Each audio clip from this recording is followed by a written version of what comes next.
It was the fall of 2022 when my wife Harper and I decided to take a much-needed night out.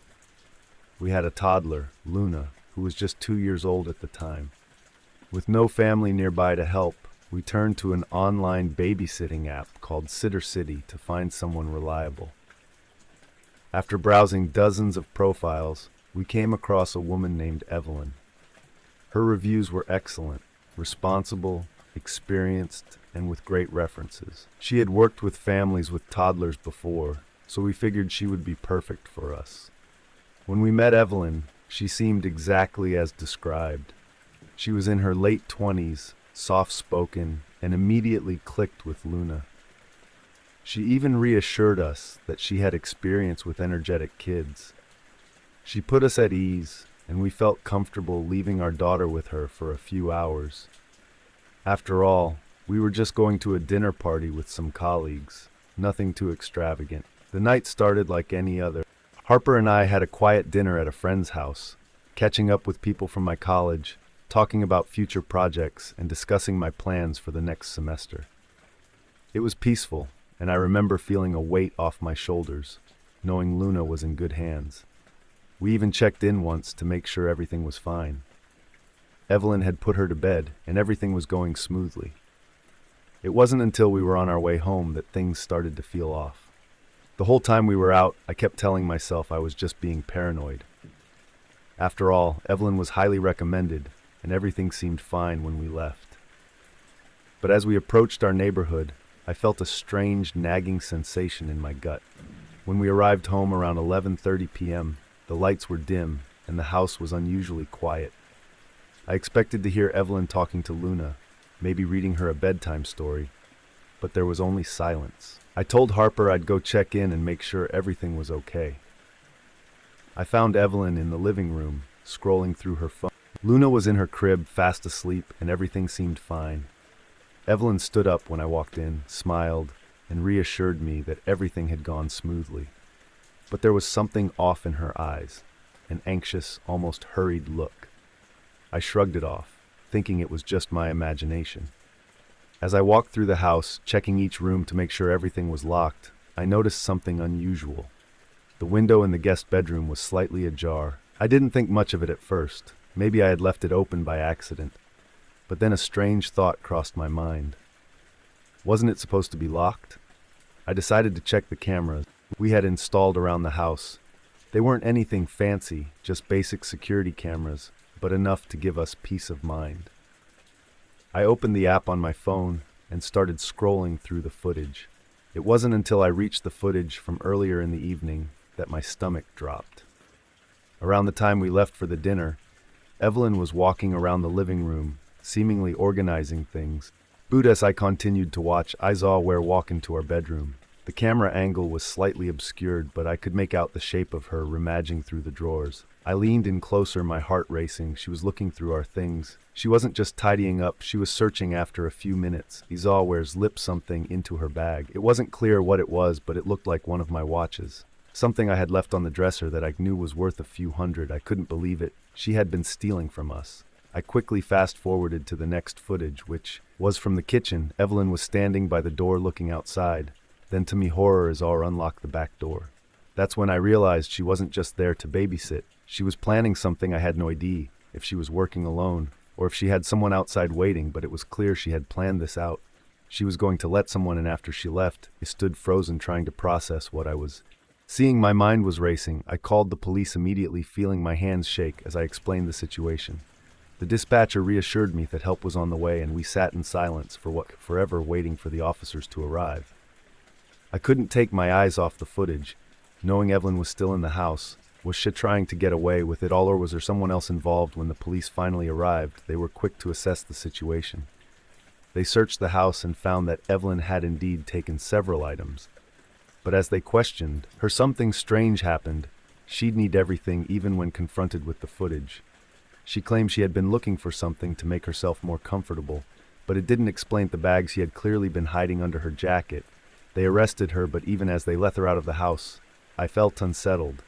There was something about the whole situation that didn't sit right with me. Was Evelyn acting alone? Who else was involved? The unsettling truth hit me harder when I remembered the unlocked window I had found earlier. It was the only thing that kept me awake that night, wondering if we had narrowly avoided a break-in or something far worse. I couldn't shake the feeling that Evelyn's plan had been more sinister than just stealing a few things. That night I lay awake in bed, my mind replaying the events over and over.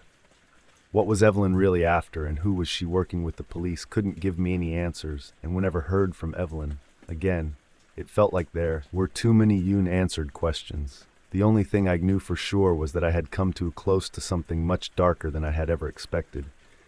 And for the first time in a long time, I felt like we weren't safe in our own home. I'm writing this on a quiet Sunday in March 2025, nearly 2 years after the night almost made me drop my degree and fly straight back to Cape Town. The memory still taps me on the shoulder whenever I stay up late, so I'm setting it down the way I'd tell it to a friend. No melodrama, just what happened. Back in late May 2023, I was 26 as a South African scholarship student pushing through a postgraduate economics diploma at Dublin City University. Exams were due the first week of June, and I needed a distinction to lock in a proper job and start wiring money homes and two younger sisters. I shared a split-level flat on Richmond Street with Liam Donnelly, an Irish computer science major who organized his life with color-coded sticky notes. That Monday night, he'd gone across town to revise with his friends Kevin and John, leaving me alone to cram exactly the way I liked it. Around 1:45, I brewed my third mug of instant coffee and paced the lounge with a binder in hand. The muted TV threw a range of streetlight across the panes, and every hour I knocked out 5 push-ups to keep myself awake. Just after midnight, a dull thud landed directly above the living room ceiling, like someone had dropped a stuffed backpack. The Georgian conversion was old, and I'd heard neighbors before, but at that hour the building was usually silent. I froze, waiting for another thump. Nothing, it told myself. Someone upstairs had shifted furniture and went back to game. 3 notes. About an hour later, another heavier thud rattled the light fitting. This time I couldn't shake it. Phone torch in hand, I climbed the narrow back stairs to our unused storage room. The door was still locked, the carpet undisturbed, windows latched. I even called out a quiet hello. No answer, no scuttling footsteps, only the hum of distant traffic and my pulse. Feeling stupid for losing 10 minutes of study time, I went back downstairs. Fatigue finally caught up with me a little after 3 in the morning. I stretched out on the sofa, textbook open on my chest. A few minutes later, something pressed firmly on my right shoulder. An unmistakably human squeeze. I shot up, right, shouted, and nearly swung a fist before my brain registered Liam standing next to the couch with his hands raised. My heart hammered so hard it Astadiron exhaled, then froze again. 2 stocky men were hovering by the lounge doorway, face hidden behind cheap paper dust masks and dark hoodies, hands stuffed in jacket pockets. Liam rubbed the back of his neck and said almost sheepishly that Kevin's neighbor had his flat under noisy renovation, and the guys needed a quiet place to sleep before their exam. Head gestured to the strangers like this were normal. Masks indoors at 3A felt anything but normal.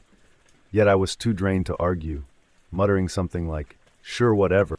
I shuffled to the kitchenette for water. By 20-4, I'd lost the fight against sleep. The last thing I remember is Liam spreading a spare duvet on the carpet, while the 2 masked men sat cross-legged near the radiator, saying nothing. Pain exploded at the base of my skull. Some unknown time later, I'd passed out on the sofa. Now I was half rolled onto the floor, eyes watering, ears ringing. 2 silhouettes loomed over me. Same hoodies, same masks. One clutched my old laptop bag. The other held my wallet and Liam's Canon DSLR from the shelf. I croaked Liam's name, no answer, only a sharp command from one of them, muffled behind the mask. A boot nudged my ribs, warning me to stay down. Footsteps bolted toward the stairwell. The flat doors slammed, then silence except for the fridge human, my ragged breathing. Darkness folded over me again. Sunlight streaming through the curtains yanked me awake. My head throbbed. 2 sticky stitches would later hold the split together. I staggered upstairs for painkillers and found the storage room door locked wide open. Inside, Liam lay on his side, wrists and ankle on with plastic zip-tees, a length of TV antenna cable cinched around his waist. A sock gag muffled his panicked eyes. I sliced the ties with the box cutter we kept for Amazon packages. Once he'd spat out the sock, his first words were, "They're not Kevin and John." Shivering, he described how after I'd nodded off, the guests asked where we kept spare blankets. When he turned to the hall, close, they blindsided him, dragged him upstairs, and ripped off their masks. Liam swore he'd never seen them before. Both mid-30s, shaved heads, accent shard to place, but definitely not local. They demanded valuables and passcodes, threatened to come back. If we called Garda and left them zip-teed while one riffled drawers and the other headed downstairs. The moment I was struck, they'd locked the front door from the inside and tossed the key through the mail's lot so we wouldn't chase them straight away. Paramedics at James's hospital patched my scalp and told me I was lucky a mild concussion, nothing worse. Guard officers took our statements in adjoining cubicles. The inventory showed they'd taken my passport, Liam's camera, Kit 2 watches, my laptop, and the cash I'd saved from weekend bar shifts. Weirdly, they'd ignored bigger electronics. When Garda phoned Kevin and John, everything unraveled. Both had been in County Clare since the previous Saturday for their grandmother's funeral. They'd never organized any late-night study sessions. Whoever the intruders were, they'd only used those names to lower our guard. Forensics lifted no good prints. The dust masks tossed beneath the radiator were the same generic brand sold in every hardware store from Dublin to Donegal. The CCTV on Richmond Street had been out of order that week, a detail the thieves might easily have known by the afternoon. The officers admitted leads were thin. Our case file read aggravated burglary, unknown males. Incident numbers scribbled on a carbon copy form. Replaced the door cylinder, installed a digital deadbolt, and mounted a cheap motion camera over the staircase paid for on a credit card. I'm still paying off. For the rest of exam season, I couldn't pace the lounge without scanning every blind spot, and Liam couldn't fall asleep without a podcasting. Hyzarbuds most nights that summer, Ire played one small detail. The way the shorter intruder's shoulder rose and fell as if he were laughing silently when the other ziptied. Liam hadn't been rage on his face when the mask came off. Liam told me just plain amusement, like he'd run the same routine a dozen times and couldn't wait for number 13. Gardy never rang back. My passport turned up 5 weeks later in a postbox near the Dublin Port Tunnel. Photo pages liced away, everything else was gone, probably pawned the same morning.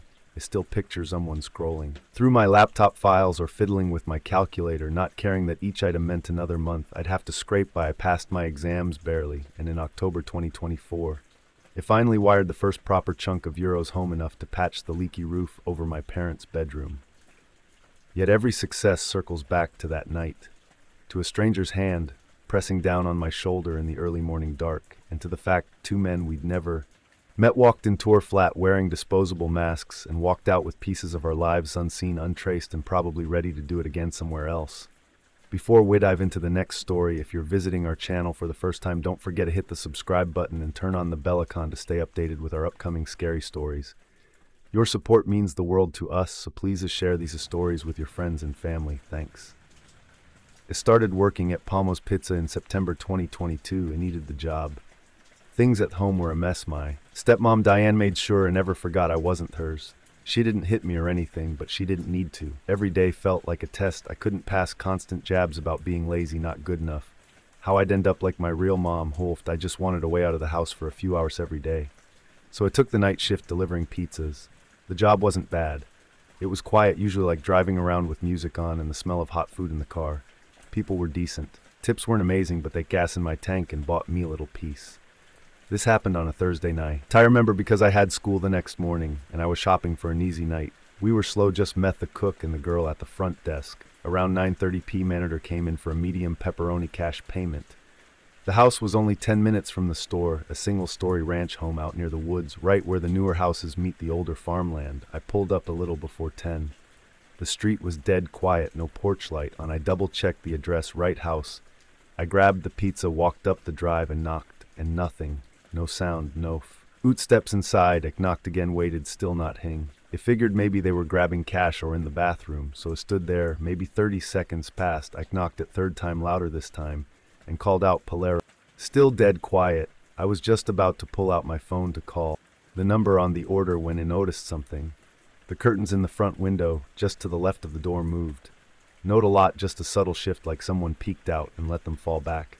I leaned a bit to the side, tried to see through, but the lights inside were off, just the dull blue glow of a TV in a back room. I waited a little longer, maybe 2 minutes past tops. I was about to turn back and write it off as a prank order, maybe call the store to cancel, when I saw headlights in my side mirror.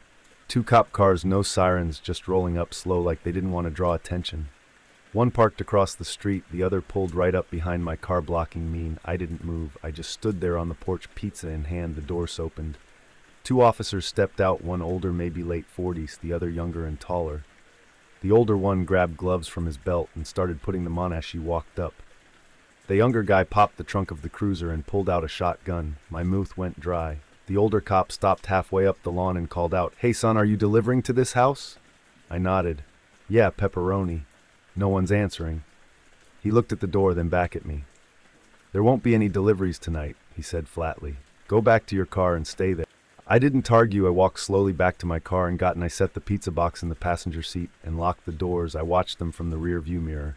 The older cop went up the porch steps, looked at the door, then motioned to the other guy. They didn't announce themselves. They just stood still for a second. Then the younger one moved around the side of the house, staying low. My hands were shaking a little. I still don't know what made me glance at the window again. Maybe I expected someone to open the door and take their food finally.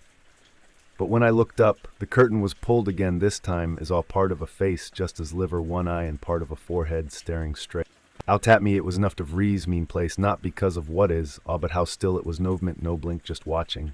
Then it disappeared again. The cops didn't storm in or shout as at there, for what felt like 20 minutes, maybe more. Eventually, another car showed up, unmarked. Aggie in plain clothes got out and talked to the officers. They nodded, pointing at the house, then toward my car. He walked up to me and tapped on the glass. I rolled it down a bit. "You're clear to go. We'll explain things to your boss. Just head back to the store. I wanted to ask something. What's going on? I'm in trouble," but he already turned away. I reversed carefully and drove off, back at Polar. My manager just stared when I told him what happened, said Head didn't get any call from the customer and Noonhead can lead the order. He looked at the ticket and said the phone number had too few digits. It was fake. He let me clock out early, which I appreciated, but I didn't sleep that night. The next day I checked.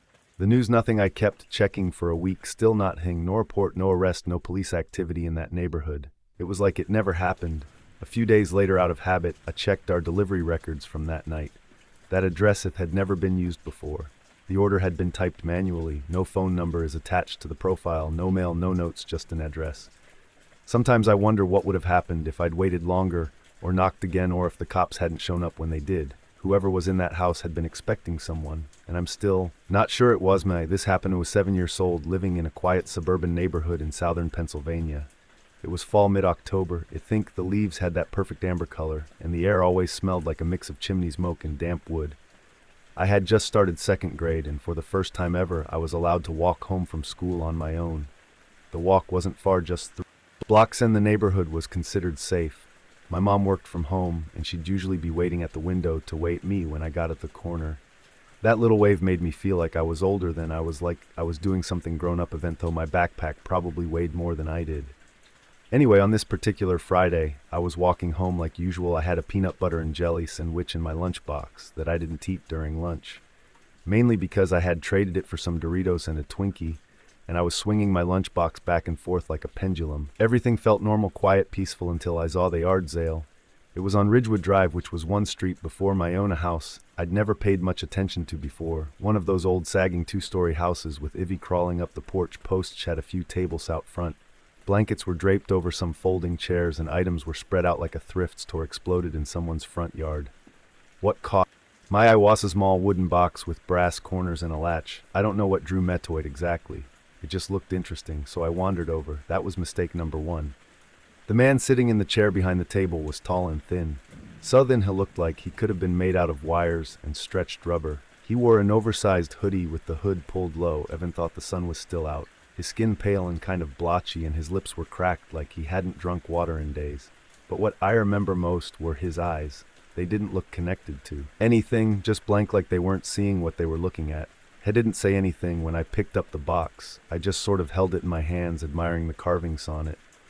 There were initials burned into the bottom. I asked him how much it was. He finally spoke, and his "where to you even?" Now his voice didn't match his body. It was high-pitched, almost too cheerful, like he was mocking me while pretending to be friendly. $3, he said. "But you gotta promise to keep it closed." He frowned. "Why some things aren't meant to be opened. They bite." I half laughed because I thought that was joking. I was Steven. I didn't really understand when someone was being weird creepy versus funny creepy, but something about his smile, too teeth, too perfect, made me uncomfortable. I reached into my backpack for my small coin pouch, but I grabbed the box from my hands before I could even unzip it. "No," he said. "Not today." I didn't know what to say, so I just stood there awkwardly. Then he leaned in, and even now I swear his spine bent in ways it shouldn't have. "You shouldn't be walking alone," he said, his breath hot and sour. "Bad things happen to kids who don't listen." That's when I felt it. The fear, like a drop in my stomach. That feeling that something wasn't right. I turned and ran. I ran as fast as my legs would carry me, lunchbox swinging wildly, backpack bouncing against my back. I didn't stop until I hit the end of of Ridgewood where my street began, but as I was running I heard his voice behind me, way too calm. "See you next time, little man." When I got home, Mom wasn't at the window. She was inside on a call and I didn't say anything. I was scared she wouldn't let me walk home anymore, and I didn't want that taken away from me. So I stayed quiet. That night, though, I had a nightmare. I was walking past that house again and the box was open on the table. There were teeth inside, not fake Halloween teeth, real ones, yellowed, human-looking, still bleeding at the roots, and they were chattering, biting the air like they were starving. I woke up crying, but I didn't tell my mom. The next Monday, I walked a different route home around the block, avoiding Ridgewood, but on Tuesday, curiosity got the better of me and I walked past the house again. The yard sale was gone. Notables, no blankets, no chairs, just a muddy lawn and a porch light flickering in the middle of the day. And he was sitting on the porch, hands in his lap, staring straight ahead. When I passed, he stood up slowly like he was unfolding from the shadows. I didn't stop to see what he'd done next. That's when Miss Salter stepped in. Miss Salter was our next-door neighbor, ex-military, the kind of guy who still ran drills in his backyard with his dog. He drove a battered pickup truck and had a shovel in one hand. Ash came walking up the street, saw me running and stopped me with a hand on my shoulder.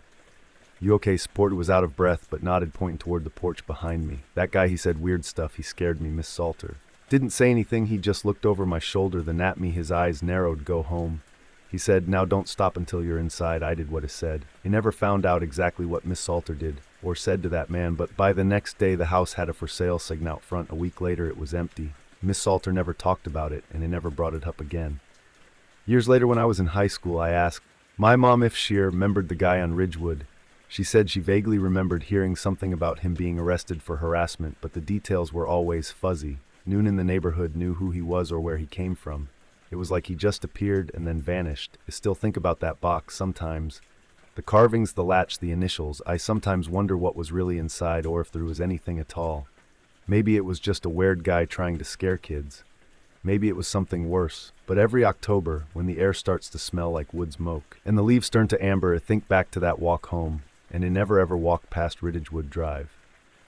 This story happened to me back in the summer of 2018, when I was transitioning into 8th grade. I went to a sleep-away camp in the Appalachian Mountains. I considered it a second home for me. I didn't really have to worry about schoolwork besides summer homework, and I made some of the greatest friends I've ever had there. That's one of the main reasons summer isn't my favorite season. I got along with literally everyone at the camp, except for one person who owed me how dangerous people can really be that summer. There was a new counselor whose name was Art. He looked to be about in his 50s because of his white hair and slightly wrinkled skin. Being a camp counselor in your 50s didn't seem right to him. I don't know about you guys, but it gave off really creepy vibes. When my bunk first met him, he seemed like a trustworthy person. For the first week of camp, he helped us clean our bunk when it was dirty and talked to us whenever we were feeling down. My bunk and I didn't have any problem with him at first, but the girls around Amp would talk behind Art's back and say things like, "He's a creepy old man who probably preys on children." After all, he was way older than all of the other counselors, so I could see where they were coming from. One night, things got a little intense. We had a recess night where we got to do whatever we wanted, and my bunkmates and I played tennis together. During the game, Art watched us the whole time. He kept flashing a big grin, almost like Pennywise the Clown from it. I actually thought this was creepy. Why was he smiling like that? Was Cher Illy, who the girls said he was part of me, honestly thought that was just admiring how much fun we were having. It didn't stop there, though. Another night when I came out of the shower, I saw a shaving cream bottle. At that point, I was just beginning puberty, but I didn't have any facial hair yet. I walked over to the bottle on the bathroom sink, picked it up, and examined it. As soon as I did, I felt tense hands grip my arms. It turned around to see who it was, and it was Art. His facial expression was harsh. Then he spoke. "Listen to me, you little punk. I'm not going to have you touching my belongings." Got it? Everything was happening so fast that I barely understood what was going on. I was terrified, so I just blurted out, "Yes, good. You'd better not do it again, or I'll make you regret it." He threatened. I rushed out of the bathrooms, still in my bathrobe, shaking from what had just happened. I was surprised no one else in the bunk had heard the encounter. I didn't feel comfortable telling anyone. It was just embarrassing. Later I managed to calm down, but from then on, I tried my best to avoid Art whenever I could. It was now the end of the first week of camp, and one last thing happened that almost made me want to go home and never return. On a Tuesday or Wednesday night of the second week, my bunk was heading back from movie night. It happened to be Art's night off. That Made me feel safer given what had happened days earlier. We got back to the cabin, and about 50 minutes later we heard screaming off in the distance what sounded like 10 little girls. The noise lasted another minute, and then stopped my bunkmates, and it started to one another in confusion. We had 3 counselors present that night. 2 told us to stay put while they went to investigate, and the 3rd stayed with us. We obeyed and waited. An hour and a half passed, and the 2 counselors still hadn't returned. Something major had to have happened. It was time for Lig. Out saw the counselor with us, turned off the lights, and Wheel went to be wondering what we'd learned. The next morning breakfast came, and we were eating in the dining hall. We could sit wherever we wanted, so I sat with a few bunkmates, and some older girls joined us, as one of them finally told us the whole story. The younger girls' cabin had heard noises in their bathroom, while their counselors were outside talking. The girls went to investigate, and when they opened the stall door, they found none other than 50-year-old counselor Art sitting on the toilet. With his pants down exposing himself, he smiled and said, "Hey, pretty girl." The girls screamed and bolted into the woods. Those were the screams we'd heard. 2 of their counselors followed, while others, including 2 of mine, rushed into the cabin. They found Art still sitting there exposed. 3 male counselors wrestled him to the ground and held him there. Another counselor radioed the camp police and explained everything. When the police arrived, Art was still pinned. They took him away in a patrol car. Those young girls had to sleep in other cabins because theirs no longer felt safe. Everyone at my table stopped eating. Our jaws were on the floor. I'm sure every other table was buzzing with the same story. My heart went out to those little girls who'd faced real terror the night before. I'd done more summer at that camp after that incident, and nothing that severe happened again. Art never came back, and I wouldn't be surprised if he's still in some sort of institution to keep him away from kids. People like him should be locked up for a very long time, maybe even for life. I hope he's having a hard time because predators like him don't belong in this world. It all started because I needed to clear out space in my apartment. It was Sunday morning, May 15th, 2022. I just moved to a new place, a stone bedroom apartment near downtown Columbus, Ohio. My parents had recently downsized and handed off some old furniture to me, including this large antique wooden cabinet. It was nice and sturdy and probably valuable, but it was just too big for my small living space. I decided the quickest way to handle it was to list it in Facebook Marketplace. After snapping some decent pictures, I posted the cabinet online around noon. Within minutes, messages began popping up. Most were typical lowball offers, but one stood out, a guy named Derek, whom saged almost immediately, willing to pay my full asking price without any questions. Within 2 hours, Derek arrived at my apartment. He seemed friendly enough, mid-30s, casually dressed in jeans and a dark jacket. I inspected the cabinet carefully, more than you'd normally expect. He opened and closed the drawers, slowly ran his hand along the interior surface, and seemed utterly interested in the dimensions of each compartment. At the time, I assumed he was just thorough, maybe a collector looking for authenticity. After agreeing it was exactly what he wanted, Derek quickly handed me the cash. He had his small truck parked outside and insisted on loading it himself, repeatedly declining my help. Looking back now, I realized how strange it was. But in the moment, I brushed it off, just grateful the cabinet was gone. Life continued normally for a couple of days. I almost forgot about Derek, entirely busy with work and settling into my new place. But then around Wednesday evening after work, I first noticed something odd. While driving home, I glanced in my rear-view mirror and saw whites keeping pace behind me, never overtaking, never falling back, just steadily matching my turns. Lane changes, everything. At first, I thought nothing of it. Columbus is a busy city and cars follow each other all the time. But after 15 minutes, still seeing that same sedan in the mirror, Ifel Tunisi to test my suspicion and made a few unnecessary turns. These Dan followed closely each time. Eventually, I circled around a parking lot, and these Dan finally peeled away. I figured it might have been a coincidence, yet I couldn't shake the nagging feeling that something wasn't right. The next day at work, sitting at my desk, my thoughts wandered back to the white sedan. Probably paranoia. I thought until I left the office late that evening and spotted another car, a dark-colored SUV, parked across the street from my apartment. The driver was sitting there, barely visible through tinted windows. I brushed it off again, though more hesitantly this time, and went inside, quickly locking the door behind me. By Friday, my anxiety was growing, as there were different vehicles behind me, multiple times each following at a distance, always disappearing when it tried to confirm my suspicion. It was subtle, but undeniable. Someone was watching me. That weekend, I called my friend, Matt, who worked in security. After I explained everything, he listened carefully, then suggested something I hadn't even considered. Check your car for a tracker, I fee. Little sickening twist in my stomach, hoping he was wrong. But Matt came over and together we carefully searched my car. Under these seats and wheel wells, under the bumper, nothing. I almost felt relieved until Matt asked if I'd recently brought anything new into the apartment. That's when I remembered Derek in the cabinet, but the cabinet was gone, sold to Derek. I mentioned this feeling confused until Matt paused and said calmly, "What about anything he might have touched, opened, or moved around?" My heart sank as I recalled Derek meticulously inspecting the cabinet. After selling it, I'd moved smaller belongings around my apartment, items. Derek had specifically handled things he'd opened or touched. Panic rising, Matt and I immediately began searching through everything. Then we found it, a tiny black device, barely larger than a quarter, taped carefully inside. The back G of a small wooden drawer I'd kept from the cabinet. The drawer had been removable, and I'd used it afterward to store randomitems. Derek had clearly hidden the tracker inside during his thorough inspection. Matt examined the device quietly, confirming it was indeed a GPS tracker.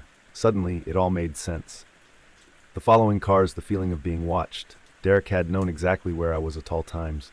We contacted the police, immediately handing over the device and explaining everything. They took it seriously, especially when I showed them Derek's profile on Facebook, but they cautioned that it was difficult to prove intent without more evidence. Derek's profile vanished shortly afterwards. If he'd anticipated being discovered, weeks went by quietly. The police couldn't track Derek down. His name, his profile, everything appeared to have been fake. It changed my locks, installed cameras, and even bought a new phone. But the peace of mind I once had was permanently damaged. Months later, in an otherwise ordinary Tuesday evening, a package arrived. Months later, in an otherwise ordinary Tuesday evening, a package arrived at. Months later, in an otherwise ordinary Tuesday evening, a package arrived at. Months later, in an otherwise ordinary Tuesday evening, a package arrived at. Months later, in an otherwise ordinary Tuesday evening, a package arrived at. Months later, in an otherwise ordinary Tuesday evening, a package arrived at. Months later, in an otherwise ordinary Tuesday evening, a package arrived at. Months later, in an otherwise ordinary Tuesday evening, a package arrived at. Months later, in an otherwise ordinary Tuesday evening, a package arrived at. Months later, in an otherwise ordinary Tuesday evening, a package arrived at. Months later, in an otherwise ordinary Tuesday evening, a package arrived at. Months later, in an otherwise ordinary Tuesday evening, a package arrived at. Months later, in an otherwise ordinary Tuesday evening, a package arrived at. Months later, in an otherwise ordinary Tuesday evening, a package arrived at. Months later, in an otherwise ordinary Tuesday evening, a package arrived at. Months later, in an otherwise ordinary. Even his screen waste stood him to help. We carried lighters instead, flicking tiny flames on and off as we moved. The orange dots looked like fireflies in the long concrete throat of the tunnel. About halfway in, he noticed something that never should have been there. Ash-Ape walked ahead of Logan, leading use around beams and old debris. The person was tall, wearing a gray puffer coat. Whenever the lighter glow touched the coat, the fabric crinkled like plastic. At first I assumed it was Carlos. He owned a similar jacket, but I could hear Carlos right behind me joking with Bobby about slipping on the wet floor. Wes said nothing. It was colder inside than outside, and our breaths sounded like quiet whistles. The tunnel groaned whenever a truck rolled over the bridge above, so maybe that covered the stranger's footsteps. Still, it felt the extra presence, the way you feel there's one more than you expected. When we're H'd, the Farrant Rant's moonlight pulled across the roughs. Now Logan turned, counting heads out loud, 1, 2, 3, 5, 6, 7. Then he frowned, not to scare anyone, he said, but as I saw somebody else walking in front of me back there. A whole person. Didn't none of you lead for a bit? Carlos and I answered together. We saw him too. Julian laughed, thinking we were messing around, yet his smile faded when he realized we were serious. To him, Dylan, Josiah, Bobby, and Logan had been first the whole time. They never saw an 8 silhouette. That was only the beginning.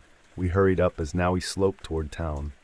Our sneakers filled with slush to us went numb. We hoped to find a late-night cafe or gas station where we could sit and warm our feet, but the streets were empty. Behind a discount store stood several giant metal storage containers. Someone suggested hiding inside one to escape the wind. Bobby found an old axe, had no handle, just rusty iron, and like geniuses, we tried prying at a padlock. An elderly woman on a porch across the alley screeched at us before we managed to open anything. Wes scattered, squeezing between the container and a chain-link fences, so tight it's craped our backpacks. We popped out into someone's yard, dashed through, boo. She-sand cut across thin woods until we reached the local middle school. The plan was simple.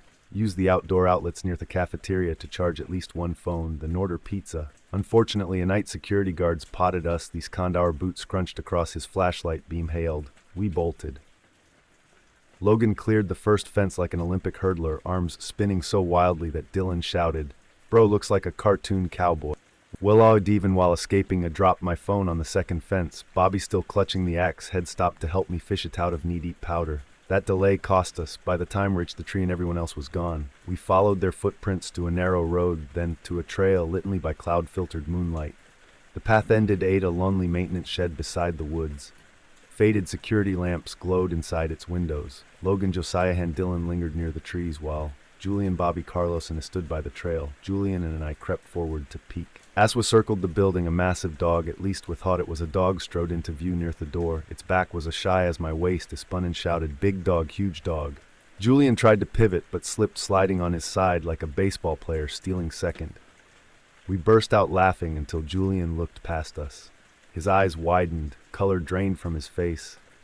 Without a word, he jumped up and tore down the trail faster than I have ever seen him move. Snow sprayed behind his shoes like smoke. I tried to joke. "Dude, we still have an act." But before I finished, Logan's group sprinted deeper into the forest with no explanation. Instinct took over. Wheels separated branches, whipping our arms, darkness swallowing the path. Moonlight brownish through thin clouds barely helped. Somehow we're grouped at the mouth of the same tunnel we had used earlier. Batteries were now completely dead.